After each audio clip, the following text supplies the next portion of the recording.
ഇന്നൊരു കുഞ്ഞു വീഡിയോ കേട്ടോ. കുഞ്ഞു വീഡിയോ എന്ന് വെച്ചാൽ കുഞ്ഞു വ്ലോഗെന്നൊക്കെ പറയാം. എന്ന് വെച്ചാൽ രാവിലത്തെ ഞങ്ങളുടെ ബ്രേക്ക്ഫാസ്റ്റും ഒരു കേക്കും ഒക്കെ ആയിട്ട് കുഞ്ഞൊരു വീഡിയോ. വലിയ കാര്യങ്ങളൊന്നുമില്ല. രാവിലത്തെ ബ്രേക്ക്ഫാസ്റ്റ് എന്ന് വെച്ച് കഴിഞ്ഞാൽ ഞങ്ങൾ 2 കപ്പ് മൈദ എടുത്തു. അതിലേക്ക് 2 മുട്ട പൊട്ടിച്ചൊഴിച്ചു. അതിലേക്ക് 1 കപ്പ് വെള്ളം ഒഴിച്ചു. നമ്മളെടുത്ത കപ്പിൽ തന്നെ 1 കപ്പ് വെള്ളം ഒഴിച്ച് മിക്സിയുടെ ജാറിലൊന്ന് അരച്ചെടുത്ത് അത് നമ്മൾ പാനിൽ ചുട്ടെടുക്കുന്നു. ഇതായിരുന്നു ഇന്ന് രാവിലത്തെ ഞങ്ങളുടെ ബ്രേക്ക്ഫാസ്റ്റ് എന്ന് വെച്ചാൽ ഇതായിരുന്നു ഇന്നത്തെ ബ്രേക്ക്ഫാസ്റ്റ്. അപ്പോൾ ചിക്കൻ ഉണ്ടായിരുന്നു. അതുകൂട്ടി കഴിക്കാൻ നല്ല ടേസ്റ്റാണ്. അപ്പോൾ ഇങ്ങനെയൊക്കെയുള്ള ദിവസങ്ങളിൽ ഇങ്ങനെ ഉണ്ടാക്കാറുണ്ട്.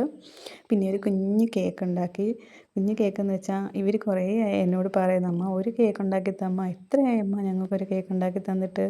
അങ്ങനെ ഇവർ പറയുന്നത് കേട്ടിട്ട് ഞാനും വിചാരിച്ചു ഒരു കേക്ക് ഉണ്ടാക്കി കൊടുക്കാം. കേക്ക് ബ്ലാക്ക് ഫോറസ്റ്റ് ആയിരുന്നേ. അത് ഉണ്ടാക്കി വെച്ച് റൗണ്ടിൽ ഞാൻ ഉണ്ടാക്കി വെച്ചപ്പോൾ പറയും, അമ്മ എന്നാ ഇതൊന്ന് ബട്ടർഫ്ലൈ ആക്കി താന്ന്. അങ്ങനെ ഞാനത് ഒരു ബട്ടർഫ്ലൈ പോലെയൊക്കെ ആക്കി ഉള്ള ക്രീമൊക്കെ വെച്ച് അഡ്ജസ്റ്റ് ചെയ്ത് ആക്കി കൊടുത്തൊരു കേക്കാണ്. അപ്പോൾ എങ്ങനെയുണ്ട്? നിങ്ങൾക്ക് ഇഷ്ടമായെങ്കിൽ ലൈക്ക് ചെയ്യുക, ഷെയർ ചെയ്യുക, സബ്സ്ക്രൈബ് ചെയ്യുക.